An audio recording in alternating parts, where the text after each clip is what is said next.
Bus shelter లేక ప్రయాణికులు అవస్థలు. వాణినగర్లో బస్ కోసం ఎదురు చూస్తూ సాయినగర్లో రోడ్ల పైన బస్ ఎక్కుతున్న దృశ్యం. సో ఇది సాయినగర్ బస్ స్టాప్, ఇదేమో సాయినగర్ బస్ స్టాప్. సో వర్షం పడ్డా ఎండ కొట్టిన ప్రయాణికులు ఎండకి ఎండాలే వానకు దడవాలి తప్పించి ఇక్కడ బస్ స్టాప్ లేదు, ఇక్కడ బస్ స్టాప్ లేదు. చూడండి, మల్కాజ్గిరి సర్కిల్ పరిధిలోని పలు ప్రాంతాల్లో బస్ షెల్టర్ లేక ప్రయాణికులు తీవ్ర ఇబ్బందులు పడుతున్నారు.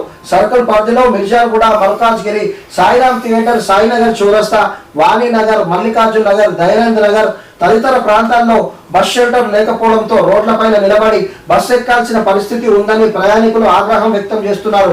గంటల తరబడి బస్ కోసం రోడ్లపైన ఎదురు చూడాల్సి వస్తుందని వాపోయారు. సంబంధిత అధికారులు స్పందించి బస్ షెల్టర్లను ఏర్పాటు చేయాలని కోరుతున్నారు. వాస్తవం ఇది. ఎందుకంటే వానకు తడవడము, ఎండకు ఎండడము కాకుండా చిన్నపిల్లలతో వచ్చినా వృద్ధులు వచ్చినా బస్సు రానికి ఒక 15 నిమిషాలు 20 నిమిషాలు అరగంట పడితే వాళ్ళు నించోవాలి. ఎంతసేపు నిలబడతారు? ఒకసారి ఆలోచించాలి కదా. ఈ ప్రజాప్రతినిధులు కానీ, ఇప్పుడు ఆర్టీసీ కానీ, లేకపోతే ఈ జిహెచ్ఎంసీ వాళ్ళు ఆలోచించాలి కదా. ఎవరు బస్ స్టాప్లో ఏర్పాటు చేస్తారో వాళ్ళు చేయండి. బస్ షెల్టర్ను ఏర్పాటు చేయాలి ఖచ్చితంగా.